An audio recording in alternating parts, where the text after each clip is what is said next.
नमस्कार, स्वागत है सफलता आईएएस के ऑनलाइन प्लेटफॉर्म में। आज की क्लास में हम पढ़ने जा रहे हैं उत्तर भारत के विशाल मैदानों के बारे में। कल की क्लास में हमने मैदानों का एक जो भौगोलिक विभाजन है, फिजियोग्राफिक जो डिवीजन था, खादर, बांगर, तराई वगैरह का जो क्लासिफिकेशन हमें मिलता है उसके बारे में पढ़ा था। हिमालय का जो मैदान है पूरे के पूरे, इन मैदानों का हम वर्गीकरण किस तरीके से करते, इन चीजों के बारे में हमने पढ़ा था। तो कल मैदानों की एक बेसिक क्लास थी। आज हम मैदानों में जो उत्तर भारत के विशाल मैदान हैं उनकी चर्चा करेंगे, जिसमें सिंधु नदी का तंत्र आएगा, ब्रह्मपुत्र नदी के तंत्र से संबंधित और गंगा यमुना तंत्र से संबंधित जो मैदानों का निर्माण किया गया है उन मैदानों को पढ़ेंगे। और इन मैदानों को पढ़ने से पहले आपको इन मैदानों में तीनों तंत्रों की नदियों के बारे में नॉलेज होना बहुत जरूरी है। अगर आपको तीनों मैदानों की नदियों की नॉलेज बहुत अच्छे से है तो आप इन तीनों मैदानों को बहुत अच्छे से कंप्लीट कर सकते हैं। तो लास्ट क्लास जो हमने पढ़ी थी उसका कुछ बैकअप लेकर हम इसको आगे कंटिन्यू करेंगे। जैसे लास्ट हमने पढ़ा था physiographic division of the great plains of India, जिसमें हिमालय, बांगर, तेराई, बांगर और खादर के बारे में पढ़ा था। इनमें हमने ये समझा था कि जो सबसे ऊपर का जो बांबर प्रदेश होता है ये बड़े बड़े बोल्डर से निर्मित क्षेत्र होता है और ये सबसे पहला क्षेत्र होता है हिमालय के फुटिल क्षेत्र के अंदर मैदानी क्षेत्र का भाग। उसके बाद एक दलदली क्षेत्र मिलता है जिसको तराई के नाम से जाना जाता है। तराई के बाद जो पूरे का पूरा यहाँ पर बाढ़ का मैदान मिलता है, तो इस बाढ़ के मैदान में नदी के आसपास का जो क्षेत्र है, नदी के आसपास का क्षेत्र जहां पर अक्सर बाढ़ आती है जलोढ़ मैदान के अंदर, वो क्षेत्र जहां पर अक्सर बाढ़ आने के चांस रहते हैं, उसमें नई प्रकार की जलोढ़ मिलती है जिसको खादर के नाम से जाना जाता है। और उसके आउटसाइड वाला जो एरिया, जो आउटसाइड फ्लड प्लेन है, उसको बांगर के नाम से जाना जाता। तो यहां तक का हमने कल की क्लास में कंप्लीट किया था। आज हम इसके आगे की चर्चा करेंगे, जिसमें हमने नर्दर्न प्लेन्स को तीन पार्ट में डिवाइड किया होता है: Indus plain, Gangetic plain and Brahmaputra plain. तो सिंधु और उसकी सहायक नदियों के द्वारा निर्मित मैदान को सिंधु मैदान के नाम से जाना जाता है। गंगा, यमुना और उससे मिलने वाली सहायक नदियों के तंत्र को गंगा या दोआब मैदान के नाम से जाना जाता है। और इधर ब्रह्मपुत्र और उसकी सहायक नदियों के मैदानों को असम के मैदान के नाम से जाना जाता है। इतना करने के बाद अगर हम चर्चा करेंगे पंजाब प्लेन की, द वेस्टर्न पार्ट, तो सबसे पहले हम पढ़ेंगे पंजाब प्लेन, जो भारत के उत्तर पश्चिमी भागों में स्थित है और सिंधु नदी तंत्र के द्वारा अपवाहित क्षेत्र है। क्योंकि कल हमने ये पढ़ा था कि मैदानों का जो निर्माण है वो नदियों के द्वारा अवसादों का निक्षेप करने के बाद ही होता है। तो यहां पर जो मैदान आएगा वो सिंधु नदी के क्षेत्र में आएगा। The western part of the northern plains refer as the Punjab plain. तो कहने का मतलब है कि उत्तर पश्चिमी भारत के क्षेत्र को, जिसमें सिंधु नदी का क्षेत्र आता है, को हम पंजाब के मैदान के नाम से जानते हैं। इस पंजाब के मैदान के टोटल एरिया की बात करें जाए तो ये उत्तर से नॉर्थ ईस्ट से साउथ वेस्ट, तो उत्तर पूर्व से दक्षिण पश्चिम की ओर 650 किलोमीटर तथा पश्चिम से पूर्व ये 300 किलोमीटर में फैला हुआ एक मैदानी क्षेत्र है। बाकी कुछ फैक्चुअल चीजें इस मैदान के अंदर, formed by the Indus and, तो इस मैदान का जो निर्माण किया गया है, तो इस मैदान का जो निर्माण हुआ वो किन नदियों के द्वारा हुआ है? तो ये मैदान सिंधु नदी, क्योंकि यहाँ पर दो नदियां प्रमुख हैं, सिंधु या उसका जो पूरे का पूरा पंचतंत्र है, पंचतंत्र में उसकी 5 सहायक नदियों को शामिल किया जाता है। तो इस मैदान का निर्माण सिंधु और उसके पंचतंत्र की सहायक नदियों के द्वारा किया गया। Largest part of this plain lies in the Pakistan. तो इस प्लेन का जो अधिकांश भाग है वो कहाँ चला गया है? पाकिस्तान में, क्योंकि इस क्षेत्र तक पूरे का पूरा ये मैदान था, तो इसका कुछ एरिया जो वर्तमान पाकिस्तान के अंदर चला गया है। तो इसकी जो वर्तमान स्थिति, अधिकांश क्षेत्र की जो वर्तमान स्थिति है वो हमें पाकिस्तान के अंदर देखने को मिलती है। The section of the plain is dominant by the Doab. तो इन मैदानी क्षेत्रों को किस नाम से जाना जाता है? तो इस मैदानी क्षेत्रों को दोआब के नाम से जाना जाता है। दोआब क्या होता है इसको अभी हम समझेंगे। Delhi ridge divide the plains from the Gangetic plain. तो जो दिल्ली कटक है, जो रायसीना की पहाड़ियां हैं, तो यहीं पर आपको पंजाब के इस साइड जाएंगे, नीचे यहाँ पर आपको दिल्ली की स्थिति मिल जाएगी। तो दिल्ली क्या करता है, इस प्लेन को और इधर के गैंगटिक प्लेन से विभाजित करने का कार्य करता है। तो दिल्ली कटक के ऊपर जो एरिया आता है वो पंजाब प्लेन का आएगा, क्योंकि दिल्ली के क्रॉस करोगे तो हरियाणा पंजाब स्टार्ट हो जाता है। और दिल्ली के नीचे की तरफ देखेंगे तो आपको उत्तर प्रदेश, यमुना नदी जो उत्तर प्रदेश से होते हुए यूपी दिल्ली को टच करते हुए निकलती है, तो इसलिए दिल्ली कट को एक विभाजन क्षेत्र माना जाता है। अब यहां पर हम सबसे पहले पंजाब की बात करते हैं। तो पंजाब प्लेन की बात करोगे तो इसको सबसे पहले इसमें जो दोआब का कॉन्सेप्ट है, ठीक है, ये पूरे का पूरा जो मैं आपको बता रहा हूं यहां पर कॉन्सेप्ट, ये पूरे का पूरा क्लास 9th में दिया हुआ है। तो क्लास 9th एनसीईआरटी के अंदर ये आपको पूरा चैप्टर देखने को मिल जाएगा। तो यहां पर दोआब की अगर हम बात करेंगे तो दोआब दो शब्दों से मिलकर बना हुआ है, जिसमें एक शब्द का मतलब होता है दो और दूसरा शब्द है आपका। तो दोआब का मतलब क्या होता है? टू, और आब का मतलब होता है यहां पर वाटर से। तो दोआब का यहां पर मतलब है दो जल क्षेत्र। किस मतलब से जाना जाएगा? तो इस दोआब का मतलब होता है दो जलीय क्षेत्र। जैसे गंगा दोआब बोला जाता है, तो गंगा दोआब का मतलब है कि वो गंगा और यमुना का बीच का जो क्षेत्र आ रहा है, दो नदी प्रणालियों का जो क्षेत्र आएगा उसी को हम दोआब के नाम से जानते हैं। तो उसका नाम क्या पड़ गया? गंगा यमुना दोआब। लेकिन यहां पर हम बात करने जा रहे हैं इस पंजाब की। तो पंजाब की अगर हम बात करेंगे तो पंजाब दो शब्दों से मिलकर बना हुआ, एक पंज और एक आब। तो इस पंज में जो मीन्स होगा वो है आपका 5 से। तो पंज का मतलब होता है 5 और आब का मतलब होता है वाटर। तो इस आधार पर हम कह सकते हैं कि पंजाब को पंजाब क्यों कहा जाता है, क्योंकि पंजाब दो शब्दों से मिलकर बना हुआ है, पंज और आब, जिसमें पंज शब्द का मतलब होता है 5 से और आब मतलब होता है वाटर बॉडीज। तो 5 दरियाओं की भूमि या 5 दोआबों की भूमि, तो इसको कहा जाता है लैंड ऑफ 5 दोआब्स, 5 दोआबों की भूमि, जिसको दरिया के नाम से भी जाना जाता है। तो ये पंजाब शब्द का मतलब होता है। ये 5 दोआब कौन कौन से, उनको हम जानते हैं। तो ये जो 5 दोआब बनते हैं, अब इन 5 दोआबों को पढ़ने के लिए आपको यहां पर सिंधु नदी तंत्र के बारे में क्लियर होना चाहिए। मैं बहुत ज्यादा डिटेल से नहीं बताऊंगा।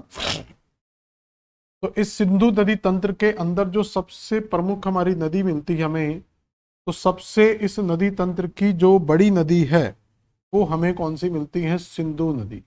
तो इस तंत्र की जो सबसे बड़ी या सबसे प्रमुख नदी है वो है हमारी सिंधु नदी। इसी सिंधु तंत्र से बहुत सारी नदियां आकर मिलती हैं, जिनको पंच नद के नाम से जाना जाता है। अब ये पंच नद में क्या क्या शामिल होता है? तो यहां पर हिमाचल प्रदेश से एक नदी आती है जो इस तंत्र में शामिल होती है सबसे पहले। तो इस तंत्र में मिलने वाली सबसे पहली नदी होती है जिसको चिनाब के नाम से जाना जाता है। तो यहां पर आपको चिनाब नदी मिलेगी। फिर इस चिनाब की ही एक सहायक नदी मिलेगी आपको ऊपर की तरफ से यहां पर। तो इसी चिनाब की एक सहायक नदी मिलती है जिसको हम झेलम के नाम से जानते हैं। तो ये आपस में कॉन्फ्लुएंस बनाएगी। तो चिनाब की सहायक नदी झेलम। इसके अलावा चिनाब से एक नदी हिमाचल प्रदेश से आकर मिलती है। हिमाचल प्रदेश में एक नदी इससे मिलती है जिसको रावी के नाम से जाना जाता है। तो यहां पर कौन सी नदी मिलेगी?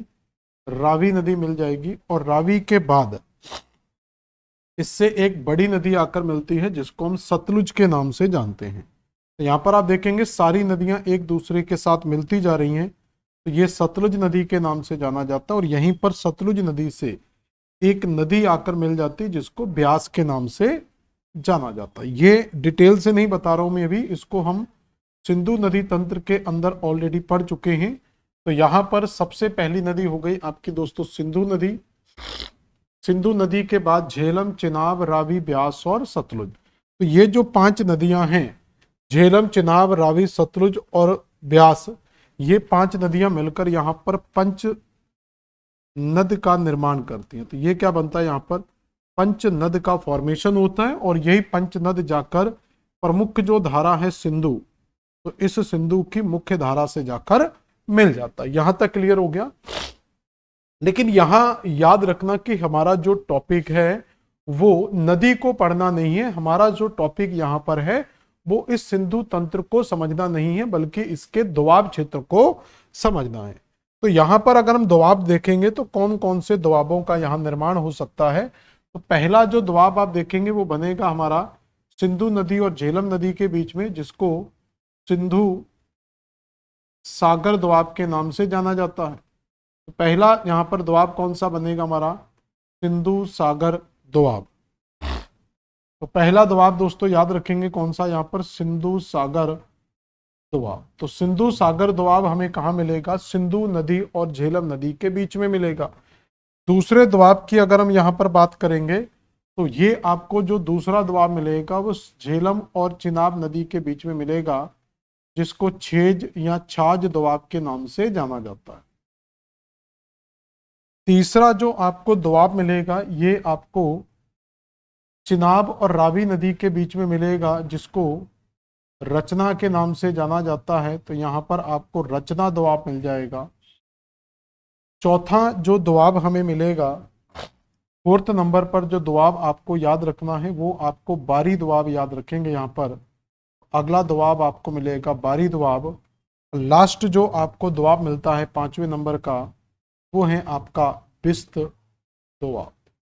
तो इस तरीके से आपको ये 5 दोआबों की भूमि मिलती है और ये पांचों के पांचों दोआब आपको एक सीक्वेंस में याद रखने हैं। कैसे याद रखेंगे, सबसे पहली जो नदी आएगी वो हमारी सिंधु नदी आ जाएगी। सिंधु नदी के बाद जो दूसरी नदी आएगी वो झेलम आएगी। झेलम के बाद जो तीसरी नदी याद रखेंगे वो चिनाब याद रखेंगे। चिनाब के बाद जो नदी आएगी वो रावी आएगी। रावी के बाद आपको ब्यास याद रखना है और ब्यास के बाद यहाँ पर हम सतलुज को याद रखेंगे। तो इस तरीके से ये पूरे के पूरे 5 तंत्र आपको यहाँ पर देखने को मिलेंगे। इन 5 तंत्रों से ही पूरे के पूरे तंत्र स्टार्ट होते हैं। तो पहला जो दोआब है वो इन 2 नदियों के बीच में मिलेगा, फिर यहाँ दूसरा दोआब मिलेगा, ये तीसरा दोआब हो गया, ये चौथा और ये 5वां दोआब। इन दोआबों को हम बड़ी आसानी से याद रख सकते हैं। जैसे पहला दोआब केवल आपको याद रखना पड़ता है, जिसको सिंधु सागर के नाम से जाना जाएगा, ये केवल याद रखना पड़ेगा। छेज या छाज दोआब आपको याद नहीं करना पड़ेगा, क्योंकि इसके नाम में ही रहस्य छुपा हुआ है। तो JCH से चिनाब हो जाएगा और ये झेलम हो जाएगा। तो इसी से आपको याद रखना। जैसे यहाँ पर तीसरा जो दोआब है वो आपका रचना दोआब है। रचना दोआब के अंदर ही नाम छुपा हुआ है। जैसे यहाँ पर देखेंगे तो ये चिनाब हो जाएगा और यहाँ से रावी हो जाएगा। फिर यहाँ पर जो है वो बारी दोआब मिलेगा। तो बारी दोआब में यहाँ पर नाम सुना हुआ रावी और ब्यास। और लास्ट जो दोआब हमें मिलता है वो आपको बिस्त दोआब मिलता है। तो बिस्त में भी नाम छुपा हुआ है, जिसमें आप देखेंगे तो ST से सतलुज और B से क्या हो जाएगा, ब्यास। तो इस तरीके से आपको ये 5 दोआब याद होना चाहिए और सीक्वेंस के साथ याद होना चाहिए किन नदियों के बीच में है। अब ये जो एरिया है विभाजन के बाद, ये अधिकांश जो एरिया था ये पाकिस्तान के अंदर चला जाता है। तो कुल मिला के वर्तमान में जो भारत में एरिया बचता है वो ये वाला एरिया बचता है, क्योंकि ये एरिया पूरे का पूरा किसमें चला जाएगा, पाकिस्तान में। भारत के पास केवल ये एरिया बचेगा, यानी कि पंजाब के पास केवल ये एरिया बचेगा, जिसमें बारी और बिस्त दोआब का प्रमुख क्षेत्र हमें देखने को मिलता है। तो वर्तमान में भारत में रियल में पंजाब के पास केवल 2 दोआब बचे, बाकी 3 दोआबों की जो भूमि है वो कहाँ चली गई है, पाकिस्तान के अंदर। तो ये दोआब का कॉन्सेप्ट आपको याद रखना है। तो ये पूरे के पूरे दोआब बने हुए हैं यहाँ पर। इन दोआबों के बाद आपको अगला जो मैदान याद रखना है वो हमारा आएगा पंजाब का मैदान। इसके बाद पंजाब का मैदान कंप्लीट करने के बाद यहाँ पर ये पंजाब मैदान हो गया। पंजाब के मैदान के बाद दोस्तों यहाँ पर हम अगला मैदान पढ़ेंगे, वो है गंगा यमुना का मैदान। तो पंजाब के मैदान के बाद याद रखेंगे गंगा यमुना का मैदान। अब गंगा यमुना के मैदान की बात करेंगे तो ये पूरे का पूरा तंत्र हमारा गंगा यमुना नदी तंत्र से जुड़ा हुआ है, जहाँ पर हम देखते हैं कि मुख्य नदी जो है यहाँ से वो गंगा नदी प्रवाहित होती है इस तरीके से, और गंगा नदी से मिलती है यहाँ पर यमुना नदी, और फिर इससे मिलने वाली कई सहायक नदियाँ। तो ये सारी सहायक नदियाँ मिलकर क्या हैं, इस तंत्र का निर्माण करती हैं, जिसमें उत्तर प्रदेश पूरे का पूरा बिहार, तो उत्तर प्रदेश, बिहार और पश्चिम बंगाल का क्षेत्र इसमें कन्वर्ट होगा। अब यहां पर सबसे इंपॉर्टेंट है, पहले इसकी कुछ फैक्चुअल बातों को देखेंगे, क्योंकि पूरे नदन प्लेन्स के अंदर सबसे बड़ा जो फिजिकल डिवीजन मिलता है वो हमें गंगा मैदान का ही मिलता है।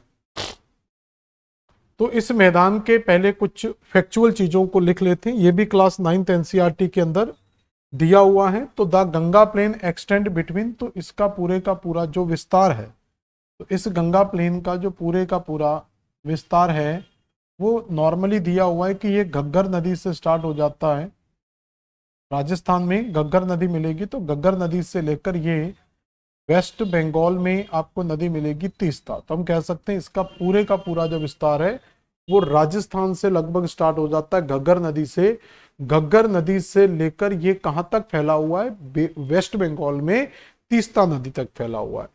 It is spread over the north India in Haryana. तो इसका विस्तार अगर राज्यवार विस्तार देखा जाए, तो अगर इसका राज्यवार विस्तार देखा जाए तो पहला राज्य इसमें हरियाणा मिलेगा, दूसरा विस्तार इसके अंदर दिल्ली मिलेगा, फिर मुख्य विस्तार आपको यूपी में, उसके अलावा बिहार में, कुछ थोड़ा बहुत ये झारखंड को टच करेगा, और उसके बाद फाइनली ये वेस्ट बंगाल में मिलेगा। तो जो मुख्य विस्तार है वो याद रखना, वो 3 राज्यों के अंदर मिलता है। तो इसका जो मुख्य विस्तार है वो आपको एक तो यूपी याद रखना यहाँ पर, ठीक है, यूपी में इसका मुख्य विस्तार मिलेगा, बिहार में मुख्य विस्तार मिलेगा, और इधर वेस्ट बंगाल याद रखना। तो इसका मुख्य विस्तार वेस्ट बंगाल, यूपी, बिहार और वेस्ट बंगाल में देखने को मिलता है। तो इन कुछ राज्यों के अंदर आपको इसका मुख्य विस्तार देखने को मिलेगा। क्लियर हो गया। एरिया की बात करें तो 3.7 लाख स्क्वायर किलोमीटर, तो 3.7 लाख स्क्वायर किलोमीटर का टोटल एरिया फैला हुआ है। संपूर्ण मैदान का सामान्य ढाल पूर्व एवं दक्षिण पूर्व की ओर है। तो ये पूरे का पूरा जो ढाल है वो यहाँ तो पूर्व की ओर जा रहा है, या फिर आप कह सकते हैं कि ये दक्षिण पूर्व की ओर आ रहा है, क्योंकि गंगा नदी इसी डायरेक्शन में फ्लो करती है। तो किसी भी मैदान का जो ढाल है वो हम कहाँ से निर्धारित करते हैं, तो किसी भी मैदान के ढाल को वहां पर प्रवाहित होने वाली नदी की दिशा से ज्ञात होता है कि उसका ढाल किस तरफ होगा। यहां तक क्लियर हो गया। इसके बाद कुछ और फैक्चुअल चीजें हैं। The Ganga along with its large number of the tributaries originate in the Himalayas have brought large quantities of alluvial from the mountains and deposit in their builds this extensive plain। तो यहाँ पर गंगा और हिमालय से आने वाली जो ट्रिब्यूटरीज हैं, मैंने याद होगा आपको जब टॉपिक पढ़ाया था गंगा नदी का, तो मैंने गंगा को गंगा नदी की ट्रिब्यूटरीज और हिमालयन ट्रिब्यूटरीज और पेनिनसुलर ट्रिब्यूटरीज में डिवाइड किया था। तो इस मैदान के अंदर जो अवसादों का निक्षेप हो रहा है वो गंगा नदी की जितनी भी सहायक नदियां हैं जो हिमालय से आती, जैसे यमुना नदी हो गई, रामगंगा, गोमती, घाघरा, गंडक, बूढ़ी गंडक, कोसी, महानंदा, ये सारी नदियां हिमालय से निकल कर आती हैं, और इन नदियों के द्वारा किए गए अवसादों के निक्षेप से ही इस मैदान का निर्माण हुआ है। तो गंगा और हिमालय से निकलने वाली बड़ी संख्या में सहायक नदियां पहाड़ों से बड़ी मात्रा में जलोढ़ लाती हैं और इस व्यापक मैदान का निर्माण करने के लिए यहाँ जमा करती हैं। तो केवल यहाँ पर हिमालय की नहीं, तो कुछ नदियां तो गंगा नदी से हिमालय क्षेत्र से आती थी, कुछ नदियां प्रायद्वीप से क्षेत्र से मिलती हैं। The peninsular river such as Chambal, Betwa, Ken, Son etc joining the Ganga river system have also contribute the formation of the this plain. तो इन मैदानों के निर्माण में केवल हिमालय नदियों की ही बड़ी भूमिका नहीं, बल्कि यहाँ पर हमें प्रायद्वीपीय नदियों चंबल, सिंध, बेतवा, केन, टोन, सोन जैसी नदियों की भी एक महत्वपूर्ण भूमिका देखने को मिलती है। लेकिन जो ज्यादा सेडिमेंट्स डिपॉजिट हुआ है वो हिमालय नदियों के द्वारा हुआ है। तो इस मैदान के निर्माण में हिमालय और प्रायद्वीपीय दोनों क्षेत्रों की नदियों की महत्वपूर्ण योगदान है। इसके अलावा गंगा के निचले हिस्सों में नदियां धीमी गति से बहती, जिस कारण से यह क्षेत्र स्थानीय तालाबों, तटबंधों, दलदल, खड्डों के द्वारा बना हुआ। तो जब ये यूपी, बिहार के मैदानी क्षेत्रों में ये नदी प्रवेश करती है, तो इन मैदानी क्षेत्रों में प्रवेश करने के बाद इसमें कई प्रकार के विसर्प बनते हैं, मियांडर्स बनते हैं, गोखुर झीलों का निर्माण होता है। लगभग सभी नदियां अपना मार्ग बदलती रहती हैं, जिसमें से यह क्षेत्र बार बार बाढ़ की चपेट में आता रहता है, और इसका सबसे अच्छा उदाहरण हमारे पास बाढ़ का कोसी नदी। तो इस मामले में बहुत कुख्यात, इसे लंबे समय तक बिहार का शोक भी कहा जाता रहा। तो कोसी नदी को बिहार के शोक के नाम से भी जाना जाता। तो इन नदियों के द्वारा जहां एक उपजाऊ मैदान का निर्माण किया गया, वहीं ये क्षेत्र इन्हीं नदियों के द्वारा आने वाली बाढ़ की चपेट से भी ग्रसित रहता है, जिसमें बिहार का कोसी नदी का जो क्षेत्र है वो खास तौर पर बाढ़ प्रभावित क्षेत्र माना जाता है। इसलिए कोसी नदी को बिहार का शोक कहा जाता है। तो ये कुछ अभी तक की फैक्चुअल नॉलेज हो गई, कुछ फैक्चुअल चीजें हो गई। इसके बाद हम इस पूरे, देखो ये तो आपकी कुछ फैक्चुअल चीजें थी। इसके बाद हमें क्या समझना है कि क्या हम इस पूरे मैदान को डिवाइड कर सकते हैं, क्योंकि ये एक बहुत बड़ा मैदान है, ये पूरे का पूरा यूपी, बिहार, वेस्ट बंगाल 3 क्षेत्रों को कवर करता है। इसलिए हम इस मैदान को 3 कैटेगरीज में डिवाइड कर लेते हैं। तो हम एक एक करके सारी कैटेगरीज को पढ़ेंगे, लेकिन सबसे पहले हमें याद रखना है कि इस पूरे उत्तर विशाल मैदान को कितने उपभागों में डिवाइड किया जाता है। तो इसमें जो पहला उपभाग है इसको अपर गंगा प्लेन या उत्तरी गंगा के मैदान के नाम से जाना जाता है। दूसरा मिडिल गंगा प्लेन मध्य गंगा के मैदान के नाम से, और तीसरा लोअर गंगा प्लेन निम्न गंगा के मैदान के नाम से जाना जाता है। तो ऊपरी गंगा मैदान, मध्य गंगा मैदान और निम्न गंगा का मैदान 3 पार्ट्स में इसको डिवाइड करते हैं, जिसमें ऊपरी गंगा के मैदान का विस्तार आपका उत्तर प्रदेश में है, और ये उत्तर प्रदेश में याद रखना पश्चिमी भाग में है। मिडिल गंगा प्लेन के अंदर उत्तर प्रदेश का पूर्वी भाग और कंप्लीट बिहार का क्षेत्र इसमें शामिल होता है, और फिर इसमें आता है आपका पश्चिम बंगाल का क्षेत्र। क्लियर हो गया? तो पूरे के पूरे मैदान को, अगर आपको राज्य याद होगा, पहले यूपी मिलेगा, यूपी के बाद हमें बिहार मिलेगा, और बिहार के बाद हमें वेस्ट बंगाल मिलेगा। और अगर ये पूरा सीक्वेंस हमें आता है तो उसी सीक्वेंस से हम याद रखेंगे कि यूपी का जो वेस्टर्न पार्ट है वो हमारा अपर गंगा प्लेन में आएगा, यूपी का ईस्टर्न पार्ट है लगभग 20% एरिया जो बच जाता है, और पूरे का पूरा बिहार स्टेट जो है ये हमारा मिडिल गंगा प्लेन में आएगा, और उसके बाद जो लोअर वाला पार्ट है वो पूरे का पूरा हमारा दक्षिणी या ये कह सकते हैं निम्न गंगा के मैदान का पार्ट है। अब क्या होता है कि इन सारे के सारे मैदानों को कई उपभागों में विभाजित किया जा सकता है। जैसे ऊपरी गंगा के मैदान को 3 उपभागों में डिवाइड किया जाता है। पहला जो डिवीजन आता है उसमें रोहिलखंड का मैदान, गंगा यमुना का दोआब, और तीसरा इसमें अवध का मैदान आता है। तो रोहिलखंड का प्लेन आएगा, गंगा यमुना का दोआब आएगा, और इसमें अवध का मैदान आएगा। मध्य गंगा के मैदान को नॉर्थ और साउथ में डिवाइड कर लेते हैं। ठीक है, तो northern Ganga plain and southern Ganga plain, मतलब मिडिल प्लेन के उत्तर का हिस्सा और मिडिल प्लेन के दक्षिण का हिस्सा। उत्तर के हिस्से में पहला प्लेन आता है गंगा घाघरा का दोआब, दूसरा मिथिला का मैदान, और तीसरा आता है कोसी का मैदान। सदर्न प्लेन में देखेंगे तो दक्षिणी मैदान के इसके दक्षिणी भाग के अंदर पहले गंगा सोन का दोआब आएगा, दूसरा इसमें मगध का मैदान आएगा, और तीसरा इसमें अंग का मैदान आएगा। लोअर में आपको कुछ भी याद नहीं रखना है। तो ये कैसे हम इनको याद रख सकते हैं उसके लिए अभी हम एक मैप भी बनाएंगे, लेकिन सबसे पहले आपको ये मैदानों का एक क्लासिफिकेशन देख लो एक बार अच्छे से कि कितने पार्ट्स में इसको डिवाइड किया जाता है। तो अभी मैं इनका डायग्राम बनाऊंगा तो आपको ये सारे के सारे मैदान अच्छे से याद हो जाएंगे। डायग्राम बना के देखते हैं कि इन मैदानों को आखिर हम मैप से कैसे स्टडी कर सकते हैं। तो आपको सबसे पहले इसके रिवर सिस्टम को समझना होगा। तो हम जब रिवर सिस्टम की बात करेंगे तो यहाँ पर हमें गंगा नदी मिलेगी सबसे पहले, तो गंगा नदी इस डायरेक्शन में फ्लो करते हुए आगे बढ़ती है। अब गंगा नदी का जो उद्गम है वो उत्तराखंड से होता है। अब इसमें ज्यादा दिमाग नहीं लगाना, और ये आपका यूपी का बेल्ट, यहां से मान लेते हैं कि यूपी का बेल्ट स्टार्ट हो जाएगा। यूपी का बेल्ट यहां तक दिया हुआ है, इसमें आपका यहां से बिहार स्टार्ट हो जाता है, बिहार के बाद फिर वेस्ट बंगाल स्टार्ट हो जाएगा। यहां पर आपको याद रखना है कि यूपी के जो नॉर्थ का मैदान है उसको अपर गंगा प्लेन, और साउथ और बिहार वाले क्षेत्र को लोअर गंगा प्लेन के नाम से जाना जाता है। अगर यहाँ पर हम बात करें तो इससे मिलने वाली कुछ सहायक नदियां हैं। जैसे सबसे पहले इसमें एक सहायक नदी मिलती है जिसको कहा जाता है रामगंगा।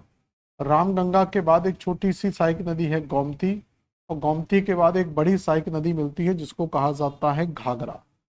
ठीक है, तो ये इस तरीके से नदियां मिलेंगी। तो अगर आपको नदियां देखो याद है बेटा तो ये दिक्कत नहीं करेगा। तो पहली नदी हो गई रामगंगा, दूसरी नदी को कह देते हैं हम गोमती, और तीसरी नदी यहाँ पर याद रख लेंगे घाघरा।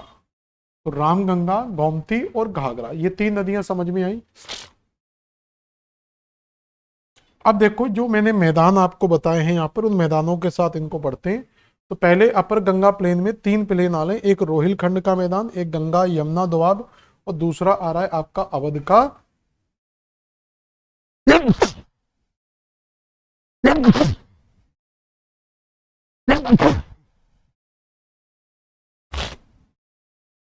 तो 3 भागों में डिवाइड किया हमने, रोहिलखंड का मैदान, गंगा यमुना का मैदान और अवध का मैदान। अब ये कहां पर हमें मिलेंगे, हम मैप में कैसे बना सकते हैं इनको। तो जब आपको देखो यहां पर मैप में बनाना हो तो जो रामगंगा नदी के आसपास का क्षेत्र है, इसी मैदान को आप यहां पर क्या याद रखेंगे, तो यही रामगंगा नदी के क्षेत्र का जो एरिया है, इसी को रोहिलखंड मैदान के नाम से जाना जाता है। और उसके बाद जो गोमती नदी के आसपास का क्षेत्र है, इसको अवध मैदान के नाम से जाना जाता है। तो घाघरा नदी तक यहां पर आपको अवध मैदान मिलेगा। पहले गंगा और रामगंगा नदी के जो बीच का या रामगंगा नदी के आसपास का क्षेत्र है, उसको रोहिलखंड का मैदान कहेंगे, और फिर जो गोमती नदी के आसपास का क्षेत्र है, उसको अवध के मैदान के नाम से जाना जाएगा। इसी से हम जानते हैं कि इसके पश्चिमी दक्षिणी भाग से आकर इसमें यमुना नदी मिल जाती है, तो यहीं पर आपको यमुना नदी मिल जाएगी। अब गंगा और यमुना नदी के बीच का जो क्षेत्र है, गंगा और यमुना नदी के बीच का क्षेत्र है, इसको गंगा यमुना दोआब के नाम से जाना जाता है। तो आप देखेंगे कि इसमें भी दो दोआब उत्तर की ओर और एक दोआब दक्षिण की ओर बन रहा है। तो पहला बनेगा उत्तर में रोहिलखंड का मैदान, फिर बनेगा अवध का मैदान, और दक्षिण में क्या बनेगा, गंगा यमुना का दोआब। आप डायग्राम में देख सकते हैं यहाँ पर। तो हमने पहला बनाया रोहिलखंड का मैदान, ये नॉर्थ में बनेगा, और ये दूसरा आपका ये भी नॉर्थ में बनेगा अवध का मैदान, और जो गंगा यमुना दोआब है ये साउथ में बनेगा। तो ये बनेगा हमारा उत्तर प्रदेश के अंदर अपर गंगा का मैदान। तो कुल मिला के यहां तक जो एरिया बनेगा, अभी देखो ये पूरा यूपी हमने कवर नहीं किया है, तो यहां तक जो पूरे का पूरा एरिया आएगा आपका, यहां से यूपी का एरिया मान लेते हैं, तो यहां से जो यूपी का पूरा एरिया आएगा, तो ये पूरे का पूरा एक मैदानी क्षेत्र में कन्वर्ट हो जाएगा। तो यहां से जो पूरे का पूरा एक मैदान बनेगा, इस मैदान को हम क्या बोलेंगे, अपर गंगा मैदान, उत्तरी गंगा का मैदान। इसके बाद देखो घाघरा नदी है, तो रामगंगा गोमती घाघरा, घाघरा नदी के बाद एक नदी मिलती है यहाँ पर, तो घाघरा नदी के बाद यहाँ पर कौन सी नदी मिलती है, तो आप जानते हैं यहाँ पर गंडक, बूढ़ी गंडक को छोड़ देना, ज्यादा जरूरी नहीं है, तो यहाँ पर फिर मिलेगी आपको कोसी नदी। तो यहाँ पर दो नदियां याद रखना, एक तो आपको मिलती है गंडक नदी, और गंडक नदी के बाद हमें कौन सी मिलती है, कोसी नदी। तो यहाँ पर गंडक नदी और कोसी नदी का क्षेत्र हमें देखने को मिलेगा। तो इस गंडक और कोसी नदी में हमें कौन कौन से मैदान मिलेंगे, तो यहाँ पर हमने देखा था कि आपको जो मैदान मिलते हैं, तो इसमें जो नदन वाला पार्ट है, इसमें गंगा घाघरा का दोआब मिल रहा है, मिथिला का मैदान मिल रहा है, और कोसी का मैदान मिल रहा है। तो गंगा और घाघरा का क्षेत्र देखेंगे यहाँ पर, ये छोटा रह गया थोड़ा सा। तो यहां पर अगर आप ये वाले बेल्ट में जाएंगे, तो ये वाला जो बेल्ट है पूरे का पूरा, ये आपका क्या कहलाएगा, तो ये गंगा घाघरा का बेल्ट कहलाएगा। तो इसको क्या बोलेंगे हम, गंगा घाघरा दोआब के नाम से जानते थे। ये क्या बन जाएगा आपका, गंगा घाघरा का दोआब बनेगा। क्लियर हो गया, क्योंकि ये किसके बीच में आ रहा है, गंगा नदी और घाघरा नदी के बीच में आ रहा है। तो ये पहला मैदान बन जाएगा। इसके बाद हम देखेंगे तो हमने जो और मैदान बनाए, तो पहला ये गंगा, ये नॉर्थ में बनेगा, फिर मिथिला मैदान, ये भी नॉर्थ में बनेगा, और फिर कोसी मैदान। तो इसी में जो गंडक नदी के बीच का क्षेत्र होगा, इसको यहाँ पर मिथिला के मैदान के नाम से जानेंगे, तो ये मिथिला मैदान बन जाएगा। और फिर कोसी नदी वाला जो क्षेत्र है, इसको तो हम कोसी मैदान के नाम से जानते हैं, तो ये आपका कोसी का मैदान बन जाएगा। तो इस तरीके से नॉर्थ वाले बेल्ट में, गंगा नदी के नॉर्थ में आपके 3 मैदान बन जाते हैं, गंगा घाघरा का दोआब, मिथिला का मैदान, और तीसरा क्या बनता है हमारा, कोसी का मैदान। अब दक्षिण वाले हिस्से में जाएंगे, तो दक्षिण वाले हिस्से में आपसे इनसे कुछ नदियां मिलेंगी। जैसे साउथ वाले हिस्से में गंगा सोन का दोआब, मगध का दोआब और अंग का दोआब। तो यहीं पर हम एक मुख्य नदी को मिलाएंगे, जो हमारी कौन सी है, सोन नदी। तो यहां पर देखेंगे कि आपको जो बेल्ट मिलेगा, तो ये गंगा नदी का बेल्ट होगा, ये सोन नदी का। तो यहां पर जो बेल्ट बनेगा पूरे का पूरा, तो इसको क्या बोल सकते हैं हम, गंगा, तो इसको बोल देंगे हम गंगा सोन दोआब। तो ये साउथ में बन रहा है गंगा सोन दोआब, ये पूरे का पूरा गंगा नदी से सोन नदी का बेल्ट। ये नाम मैंने नीचे लिखा हुआ, ये बेल्ट लेकिन ऊपर है, याद रखना। अब इसके बाद ही आगे आपको 2 मैदान और मिलते हैं, तो इसमें आपको मगध का मैदान तो इसी में मगध मैदान, ये बिहार के अंदर ही आपको मिल जाएंगे, और इसी के आगे आपको अंग मैदान मिलेगा। ये इनकी नदियां वगैरह तो नहीं मिलती खास कोई, लेकिन आप दो भाग में डिवाइड कर लेना, तो ये तीन मैदान आपको नीचे मिलेंगे। तो पहला मैदान गंगा द्वार, दूसरा मगध, और तीसरा अंग का मैदान। तो इस तरीके से तीन मैदान उत्तर में और तीन मैदानों का निर्माण हमारा दक्षिण में होता है। इसके बाद जो मैदानी क्षेत्र बनेगा वो आपका यहाँ पर, यहाँ से जब नदी जाएगी तो ये पूरा का पूरा जो मैदान बनेगा, तो इसको हम क्या बोलेंगे, निम्न गंगा का मैदान। तो इसमें क्लासिफिकेशन आपको याद नहीं रखना है, तो केवल निम्न गंगा का मैदान के नाम से याद रखेंगे। ये यहाँ से यहाँ तक का जो बेल्ट हो गया, ये आपका मध्य वाला भाग हो गया, तो इसको मध्य गंगा मैदान बोलेंगे। और इसको हम उत्तरी या अपर गंगा प्लेन बोलते हैं, उत्तरी गंगा मैदान बोलेंगे। समझ में आया यहाँ तक? इस तरीके से हम इसका एक सिंपल क्लासिफिकेशन दे सकते हैं कि किस तरीके से मैदानों को अलग अलग पार्ट्स में डिवाइड किया जाता है। इसके अंदर जो नदियां हैं आपकी, तो निम्न गंगा के मैदान में इस साइड से आपको महानंदा का भी पार्ट याद रखना है, तो इसमें महानंदा नदी का भी पार्ट आता है। इधर से जो तीस्ता नदी आती है, तो तीस्ता नदी का भी कुछ भाग पश्चिम बंगाल से जुड़ा हुआ है। इधर से दामोदर नदी का भी पार्ट जुड़ा हुआ है, दामोदर, ठीक है। और ये गंगा आगे जाकर बढ़ जाती है, जिसको पद्मा के नाम से जाना जाता है। तो हमें केवल हुगली तक का क्षेत्र लेना, हमें गंगा में किस नदी तक का क्षेत्र लेना है, केवल हुगली नदी तक का। तो हुगली, दामोदर, महानंदा, तीस्ता, ये सब आपकी क्या है, इसी निम्न गंगा के मैदान में सम्मिलित होती हैं। तो इन सारी नदियों को हम किसमें पढ़ते हैं, निम्न गंगा के मैदान में स्टडी करते हैं। यहां तक कहानी क्लियर हुई आपकी? इसको मैं एक और सिंपल फॉर्मेट में आपको बना के दे रहा हूं, इससे भी आसान फॉर्मेट फिर कुछ भी नहीं हो सकता। इसको हम एक सिंपल फॉर्मेट में बनाकर दिखाते हैं आपको कि एक सिंपल फॉर्मेट में पूरे मैदान को कैसे बनाया जा सकता है। बिल्कुल एक सिंपल ट्रिक के साथ हम इसको कवर कर सकते हैं। तो इस पूरे बेल्ट को पहले आप ऊपर और दक्षिण में डिवाइड कर लेंगे। तो इसको हम पहले पूरा दो भागों में डिवाइड कर लेते हैं, अपर और लोअर में, ठीक है। यहां पर यहां तक डिवाइड कर लेते हैं।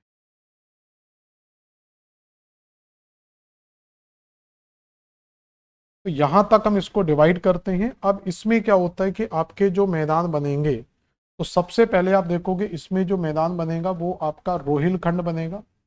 तो सबसे पहला जो मैदान आएगा वो बीच में मान लो गंगा नदी है, बाकी नदियां हम पढ़ी चुके हैं, तो रोहिलखंड का मैदान आएगा यहाँ पर। तो सबसे पहले आपको रोहिलखंड मैदान बनाना है, फिर आप इसमें अवध का मैदान बनाएंगे। तो रोहिलखंड का मैदान बन गया, अवध का मैदान बन गया।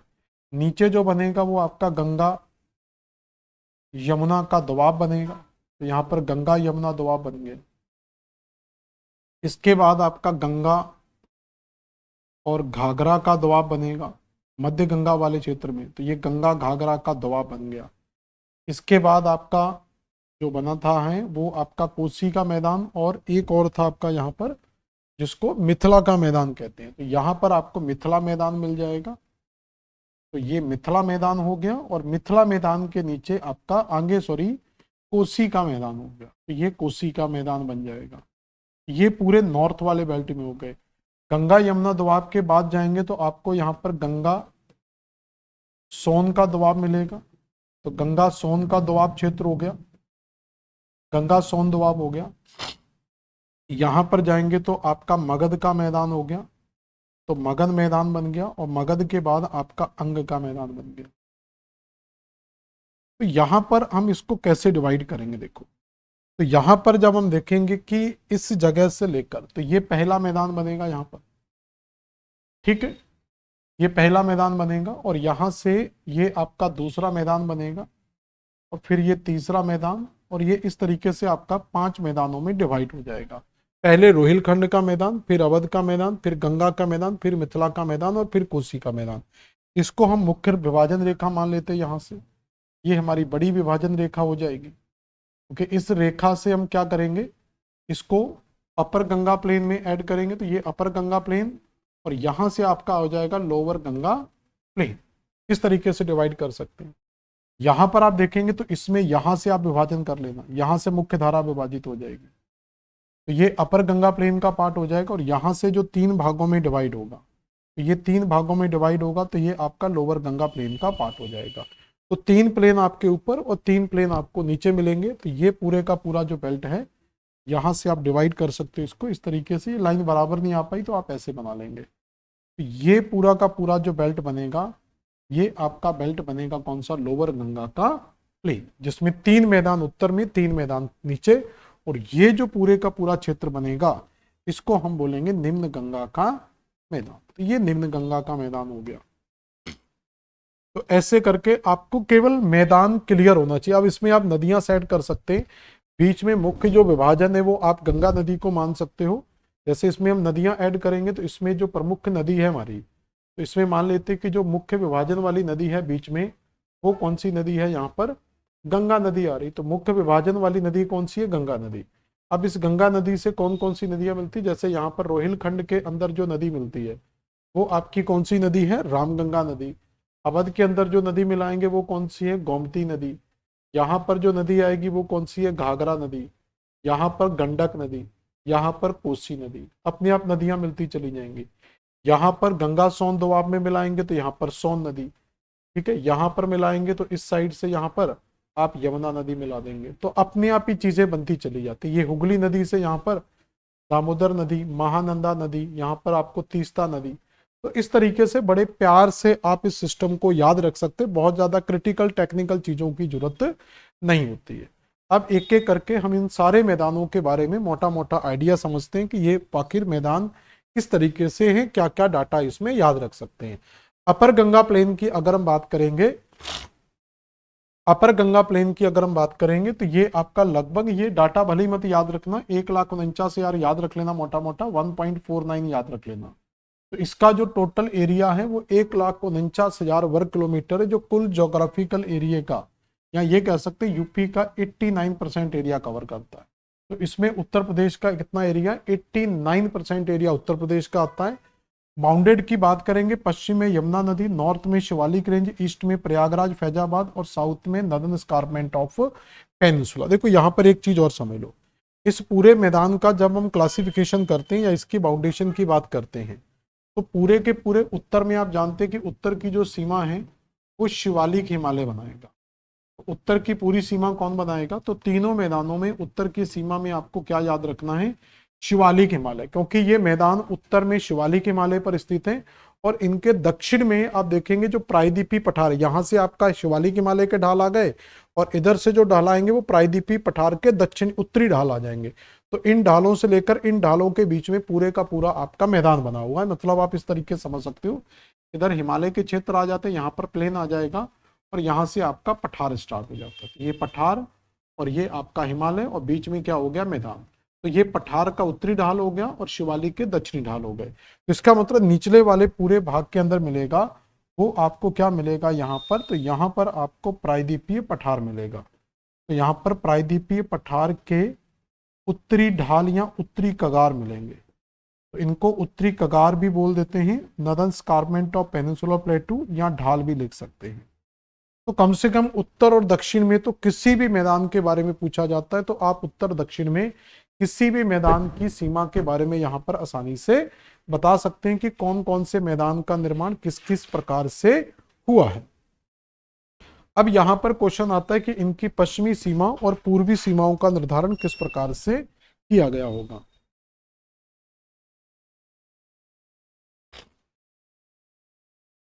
तो यहां पर हमें याद रखना है कि इनकी पश्चिमी सीमाओं और पूर्वी सीमाओं का निर्धारण किस प्रकार से किया गया है, उसको जरा समझते हैं यहां पर। तो यहां से आप देखेंगे कि इस साइड की जो सीमा का निर्धारण है, तो इस साइड से जो यमुना नदी है यहां पर हमने बनाई थी, इसको और अच्छे से बनाते हैं थोड़ा सा। तो जो यमुना नदी है वो इसी भूभाग से प्रवाहित होती है। तो यमुना नदी यहां पर मिलेगी, लेकिन ये नदी इस तरीके से यहां से निकल कर आती है। तो इसका मतलब लगभग जो पश्चिमी सीमा है, तो ये लगभग पश्चिमी सीमा किस नदी के द्वारा निर्धारित हो जाती है, यमुना नदी के द्वारा निर्धारित हो जाती है। और पूरब में जो इसकी सीमा है वो तीस्ता नदी तक ले सकते हैं आप, या फिर बांग्लादेश की सीमा तक ले सकते हैं। तो ये फाइनली बांग्लादेश की सीमा तक फैला हुआ है। तो ये पूरब तक की सीमा आ गई। लेकिन बीच में आप अपर गंगा प्लेन को लोअर गंगा प्लेन और लोअर गंगा प्लेन को मिडिल गंगा प्लेन से कैसे विभाजित करेंगे। इसके लिए सिंपल याद रखना कि ये जो विभाजन रेखा है, ये जो विभाजन रेखा मिलती है, इस पूरी लाइन पर एक रेलवे ट्रैक है जो प्रयागराज से लगभग यहां से स्टार्ट होता है और फैजाबाद तक जाता है। यहाँ पर फैजाबाद है, तो यहाँ पर क्या दिया है, फैजाबाद। यहाँ पर क्या दिया है, प्रयागराज। तो प्रयागराज से फैजाबाद के बीच में यहाँ पर पूरे का पूरा एक रेलवे ट्रैक बना हुआ है और उसी रेलवे ट्रैक से हम इसको विभाजित कर देते हैं। तो इसका मतलब है अपर गंगा प्लेन यमुना नदी से स्टार्ट होगा, इलाहाबाद प्रयागराज या फैजाबाद रेलवे ट्रैक से जाएगा और यहां से इनकी राज्य सीमा आ जाएगी। तो ये राज्य सीमा से जुड़ा हुआ है। इस तरीके से हमें इनकी सारी सीमाएं बनानी है। तो सबसे पहले यहाँ पर जो अपर गंगा प्लेन दिया हुआ है, तो अपर गंगा प्लेन देखोगे तो ये इस तरीके से आप बना सकते हैं इस अपर गंगा प्लेन को। ये पूरे का पूरा हमारा अपर गंगा का प्लेन हो गया। तो इसकी जो दक्षिणी ढाल है वो क्या किससे बनाए जाएंगे, तो दक्षिणी ढाल प्रायद्वीपीय पठार से बनेगा, उत्तरी ढाल जो है वो शिवालिक बनाएगा, ठीक है। पश्चिमी ढाल इसकी यमुना नदी बनाएगी, यहाँ पर यमुना नदी मिल जाएगी। और इस साइड की जो ढाल है आपका जो प्रयागराज फैजाबाद है, तो यहाँ पर जो प्रयागराज और फैजाबाद है, मतलब ये जो एक रेलवे ट्रैक है पूरे का पूरा, तो प्रयागराज रेलवे और फैजाबाद रेलवे से इसकी सीमा का निर्धारण होगा। इसलिए लिखा इसकी पश्चिमी सीमा यमुना नदी बनाएगी, इसकी उत्तर की सीमा शिवालिक रेंज, जहां पर 300 मीटर 150 मीटर की समोच्च रेखा मिलती है। मतलब यहाँ पर ये समोच्च रेखा बहुत कम आपसे पूछी जाती है। मतलब यहाँ पर जो शिवालिक के पास में इसकी ऊंचाई है, तो उत्तराखंड में 300 मीटर और नेपाल के पास में 150 मीटर की समोच्च रेखा शिवालिक हिमालय को मैदान से विभाजित करती है। मतलब उत्तराखंड में मैदान ज्यादा ऊंचे है। पूर्व की जो सीमा है वो प्रयागराज और फैजाबाद का रेलवे लाइन बनाता है, जहां पर केवल जो ऊंचाई है वो 100 मीटर की मिलती है।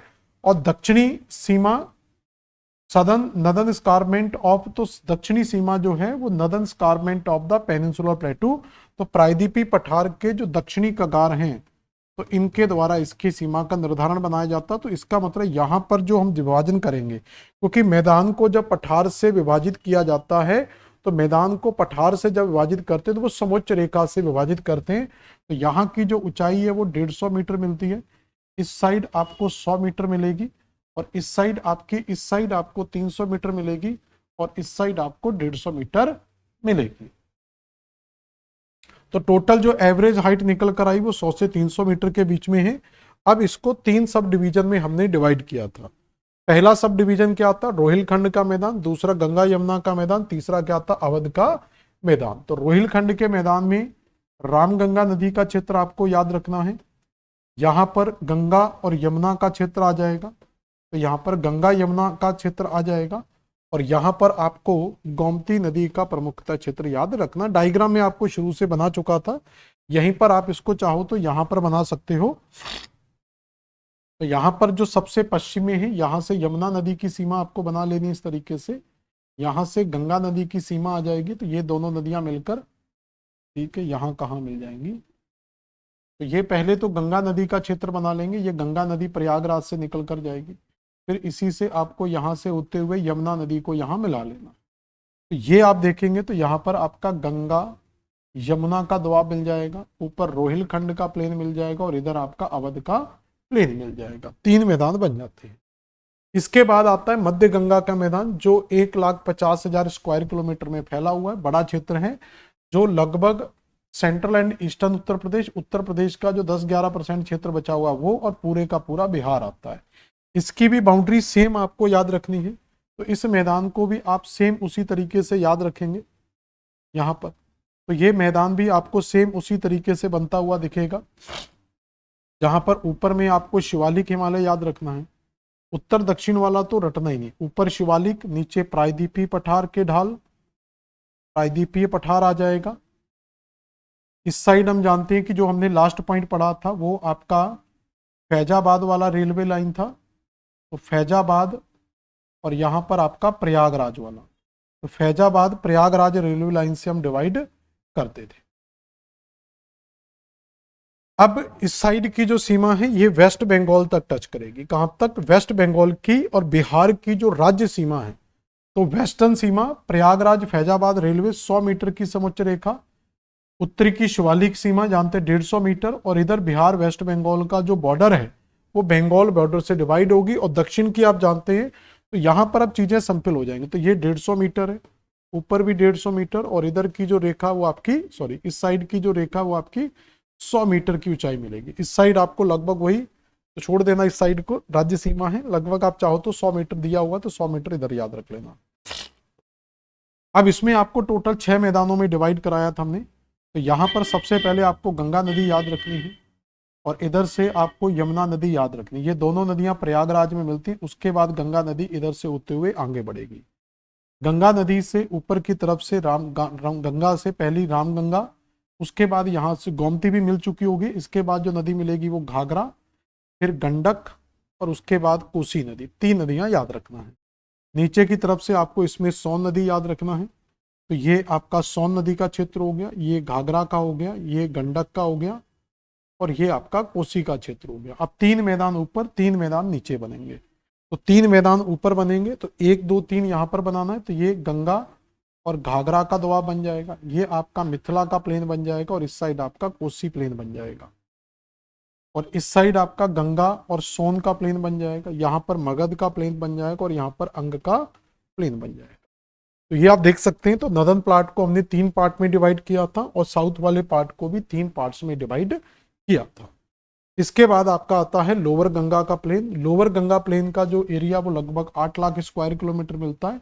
ये बिहार के पटना से लेकर बंगाल की खाड़ी तक फैला हुआ है। तो ये छोड़ देना बिहार के पटना से, मतलब बिहार की सीमा से याद रख लेना। तो ये बिहार सीमा से लेकर बंगाल की खाड़ी में, मतलब दक्षिण में पूरा वेस्ट बंगाल कवर हो जाएगा। इसमें पूरी की पूरी याद रखना वेस्ट बंगाल स्टेट आती है। ये मतलब आपको इस तरीके से मिलेगा। अगर इसका हम डायग्राम बनाएंगे तो यहाँ से आपको वेस्ट बंगाल स्टार्ट हो जाता है। वेस्ट बंगाल का मैप आपको कुछ इस तरीके से मिलता है। ये पूरे का पूरा क्या है, वेस्ट बंगाल का मैप है। इस वेस्ट बंगाल के अंदर यहाँ से आपको गंगा नदी मिलेगी, जो हुगली के नाम से विभाजित हो जाती है, और एक नदी इस तरफ चली जाती है। तो यहाँ पर हम इसको पद्मा कह देते हैं, और यहाँ पर इसको हम हुगली बोल देते हैं। तो यहाँ पर क्या कहलाएगी, हुगली नदी।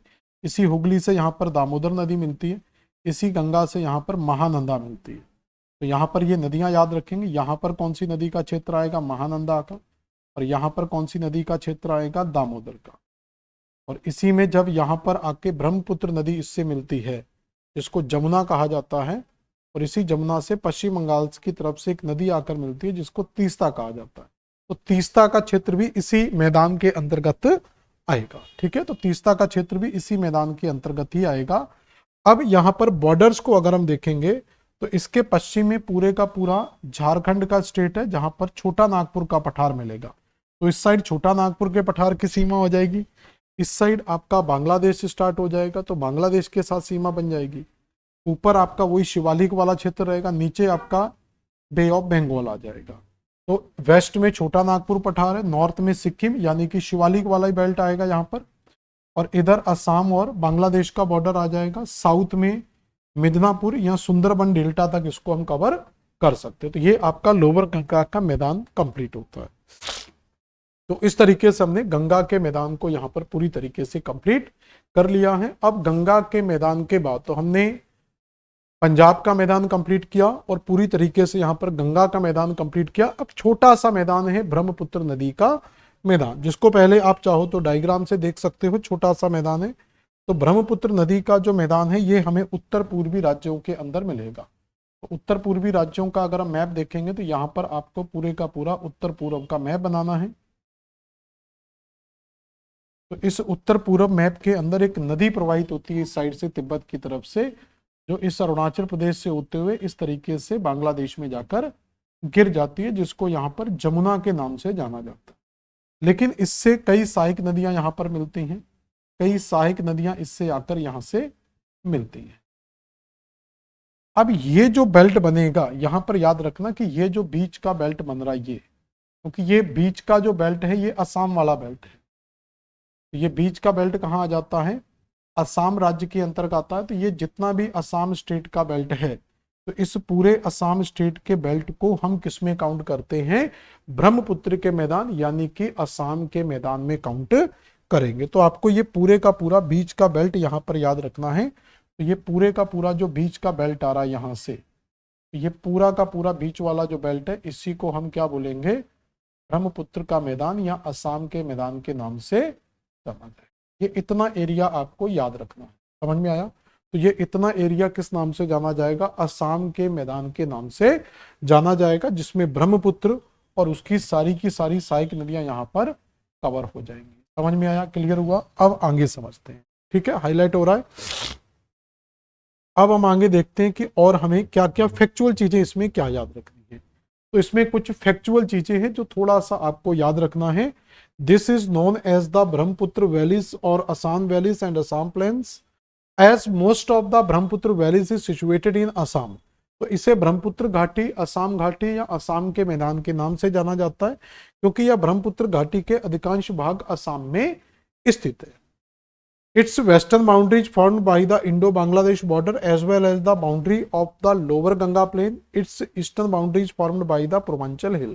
तो इसकी पश्चिमी सीमा बांग्लादेश भारत की सीमा के द्वारा निर्धारित हो जाएगी, क्योंकि वहीं तक हमें असम क्षेत्र मिलेगा।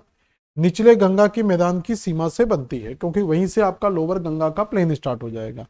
इसकी पूर्वी सीमा पूर्वांचल की पहाड़ियों से मिलती है, क्योंकि इसके पूरब में ही क्या मिलेगी आपको, जो मिश्मी, अबोर, मीरी, डाफला, नागा, पटकाई, बुम, ये सारी जो पहाड़ियां हैं नॉर्थ ईस्ट में हमें मिलती हैं। तो इस साइड की जो बाउंड्री है यहाँ पर देख सकते हैं, तो इस साइड आपको बहुत सारी पहाड़ियां मिल जाती, इन पहाड़ियों के द्वारा बाउंड्री डिसाइड हो जाएगी। इधर की पहाड़ी आपकी कुछ ये बांग्लादेश के बॉर्डर के साथ, और इधर से आपका लोअर गंगा का जो मैदान स्टार्ट हो जाता है उससे, और ऊपर भी ये अरुणाचल प्रदेश की हिमालय की पहाड़ियां। कुल मिला के ये हिमालय की पहाड़ियों के बीच में फंसा हुआ है। उपजाऊ घाटी चावल और जूट उगाने के लिए प्रसिद्ध है। तो इसमें ब्रह्मपुत्र की जो सहायक नदियां, जिसको हम पढ़ चुके थे, धनसेरी, सुबनसेरी, कोपली, मानस, सामो, तीस्ता, तो ये सारी की सारी नदियां, तीस्ता को छोड़ देंगे, बाकी सारी नदियां जो हैं ब्रह्मपुत्र की सहायक नदियां इस मैदान के निर्माण में सहायक हो जाएंगी। तो ये छोटा सा मैदान था हमारा ब्रह्मपुत्र का मैदान। इसके बाद आपका एक मैदान और हमें पढ़ना है, राजस्थान का मैदान, जो एक तरीके से डेजर्ट एरिया है, रियल में मैदान है ही नहीं। तो ये राजस्थान वाला एरिया क्या है, एक डेजर्ट एरिया है, मरुस्थलीय क्षेत्र है, जिसका निर्माण तापी अपक्षय की प्रक्रिया से हुआ है। यांत्रिक अपक्षय यानी कि तापी अपक्षय थर्मल वेदरिंग से हुआ है, जो एक भौतिक अपक्षय का ही पार्ट है। तो ये पूरे का पूरा एक प्रातन चट्टानों का क्षेत्र था, जहां पर तापमान के द्वारा अपक्षित की गई चट्टानें मिलती हैं, जो ऊपर की लेयर वो पूरी की पूरी चट्टान में कन्वर्ट हो गई। आज भी हम राजस्थान से कुछ फीट तक अगर हम रेत हटा दें तो उसके नीचे आज भी हमें कड़ी चट्टानें देखने को मिलेंगी। तो ये राजस्थान का जो ड्रेनेज, वो जो एरिया है मिट्टी वाला, रेत वाला, वो बहुत ज्यादा डीप नहीं, उसके नीचे सॉलिड रॉक है। तो जितनी चट्टान मिट्टी में कन्वर्ट हो चुकी है वो पूरी की पूरी आपकी डेजर्ट के रूप में हमें देखने को मिलती है। तो इसमें अरावली के पश्चिम में मरुस्थली और राजस्थान का बांगर क्षेत्र है। तो इसका पूरे का पूरा जो हम विस्तार देखते हैं, तो इसका जब भी आप विस्तार देखोगे तो अरावली के पश्चिम में, तो ये अरावली के पश्चिम का पूरा क्षेत्र है, जिसको राजस्थान बांगर के नाम से जाना जाता है। यह क्षेत्र समुद्री जलमग्न क्षेत्र में था, जो हिमानी चरण के उत्थान के दौरान पीछे हट गया, तथा इसलिए यहाँ पर कई खारी जिले मौजूद है, जैसे सांबर झील। तो पहले माना जाता है कि ये पूरे का पूरा जो राजस्थान का मैदान था, ये समुद्र के अंदर था, समुद्र से जलमग्न था, और बाद में इसमें कुछ टेक्टोनिक एक्टिविटीज हुई, और ये क्षेत्र जब ऊपर की ओर उठा, इस क्षेत्र की मतलब चट्टानें पहले समुद्र के अंदर हुआ करती थी, फिर इनमें उत्थान हुआ और ये पूरी की पूरी चट्टानें बाहर आ गई। इसलिए आज भी हमें इस राजस्थान क्षेत्र के अंदर बहुत सारी झीलें खारे पानी के रूप में मिल जाती है, जिसमें सबसे प्रमुख हमें सांबर झील देखने को मिलती है। इसमें कई अंतर्देशीय जल निकासियां, मतलब राजस्थान के डेजर्ट में जो रिवर्स हैं, जो भी चैनल चलते हैं, वो सारे के सारे अंतः स्थलीय प्रवाह के उदाहरण है, क्योंकि यहाँ पर चलने वाले सीजन, मतलब पहली बात तो यहाँ पर जो छोटी छोटी नदियां हैं वो सीजन या वर्षा ऋतु में ही हमें दिखाई देती हैं, और उसके बाद ये समुद्र में ही क्या है विलुप्त, स्थल खंडों के अंदर ही विलुप्त हो जाते हैं, मतलब सीजन में ये अपीयर होती है। Region is covered by the sand and dunes, तो इसमें बहुत सारी रेत और रेत के बहुत सारे सैंड ड्यून्स यानी कि बालू के टूटे बालू के स्तूप मिलते हैं। Bangar is semi arids and fertile regions and drainage by the Luni नदी।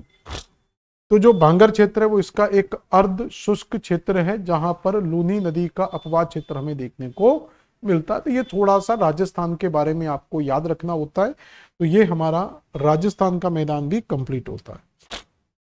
इसके बाद थोड़ा सा 5 मिनट के अंदर हम इन मैदानों की विशेषताएं, या इन विशेषताएं तो मैं पहले बता चुका था, इन मैदानों का हमारे भारत के अकॉर्डिंग क्या महत्व है। बड़े सिंपल पॉइंट है, बस हमें एक बार टच करना इन सारे पॉइंट्स को। भारत के विशाल मैदान भारतीय संस्कृति का भंडार है। तो पूरा यूपी बिहार अगर आप देखेंगे, पंजाब से लेकर यूपी बिहार असम, तो इसमें एक बड़ा कल्चरल एरिया, एक सांस्कृतिक क्षेत्र में देखने को मिलता है। दुनिया की सबसे उपजाऊ मिट्टी, जलोढ़ मिट्टी, हमें इसी क्षेत्र के अंदर मिलती है। इस क्षेत्र मैदान में उष्ण कटिबंधीय समशीतोष्ण क्षेत्र की सभी प्रकार की फसलें उगा सकते हैं। मतलब यहाँ की जो जलवायु है वो भी बहुत अच्छी, मतलब इसमें रबी खरीफ किसी भी सीजन की फसल को आप, चाहे वो ट्रॉपिकल हो या टेम्परेट हो, किसी को भी उगा सकते हैं। उत्तरी मैदानों से होकर बहने वाली नदियां, अधिकांश नदियां कैसी हैं, बारहमासी। तो इन मैदानों में जितनी भी नदियां आती हैं, उन सारी नदियों का पानी कहाँ से आता है, हिमालय क्षेत्र से आता है। इसलिए इनकी जो प्रकृति है वो कैसी है, बारहमासी है। इसके बाद एक दो पॉइंट और हैं। इन नदियों पर कई नहरें बनाई गई जो कृषि को और ज्यादा लाभकारी एवं टिकाऊ बनाती हैं। तो नहरों का तंत्र वहीं ज्यादा विकसित किया जा सकता है जहां पर नहरें जाओ, मैदानी क्षेत्र जाना। तो मैदानी क्षेत्रों में नहरों का तंत्र विकसित करना बहुत आसान होता है, इसलिए इस क्षेत्र में नहरें ज्यादा मिलती है। नदियां बारहमासी हैं, मिट्टी बहुत अच्छी है, नहरें बहुत ज्यादा हैं, तो इस कारण से यहाँ का जो कृषि विकास है वो सबसे ज्यादा मिलता है।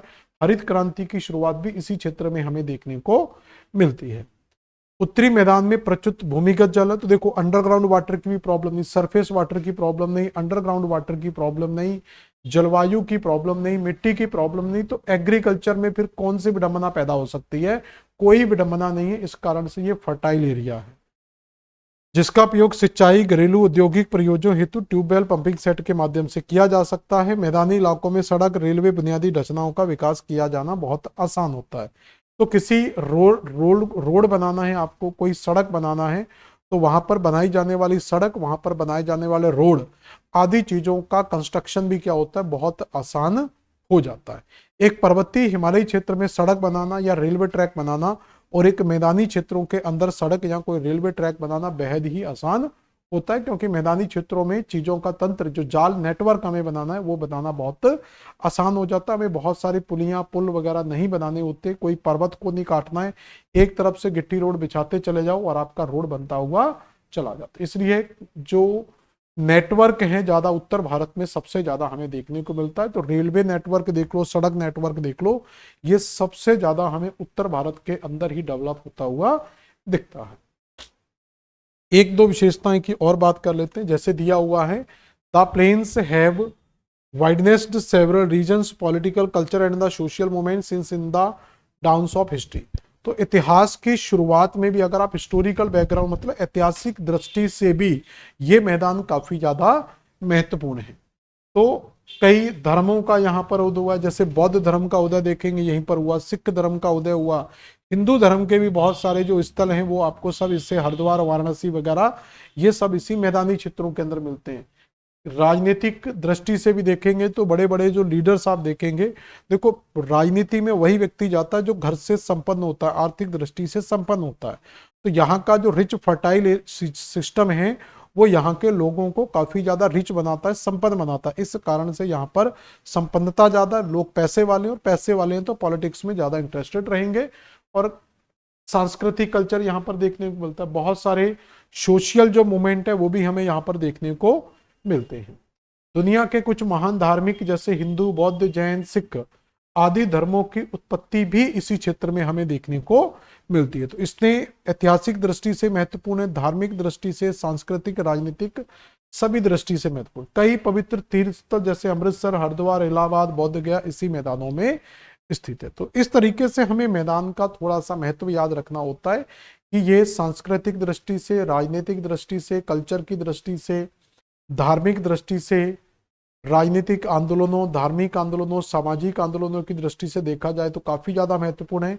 एग्रीकल्चर की दृष्टि से देखा जाए ये और भी ज्यादा एग्रीकल्चर के लिए महत्वपूर्ण है, क्योंकि यहाँ पर सरफेस वाटर भी बहुत अच्छा मिलता है, भूमिगत जल भी बहुत अच्छा मिलता है, और मिट्टी भी पूरे विश्व की जलोढ़ जैसी उपजाऊ मिट्टी भी इन क्षेत्रों में देखने को मिलती है। इस कारण से यहाँ पर कृषिकल जो एग्रीकल्चरल डेवलपमेंट है वो सबसे ज्यादा हमें देखने को मिलता है। और हरित क्रांति की शुरुआत भी हम देखेंगे इसी उत्तर के मैदानों से ही की गई थी। तो इस तरीके से आपकी कहानी यहाँ पर कंप्लीट होती है। तो आज की क्लास में हमने उत्तर के पूरे मैदानों को कंप्लीट कर लिया है।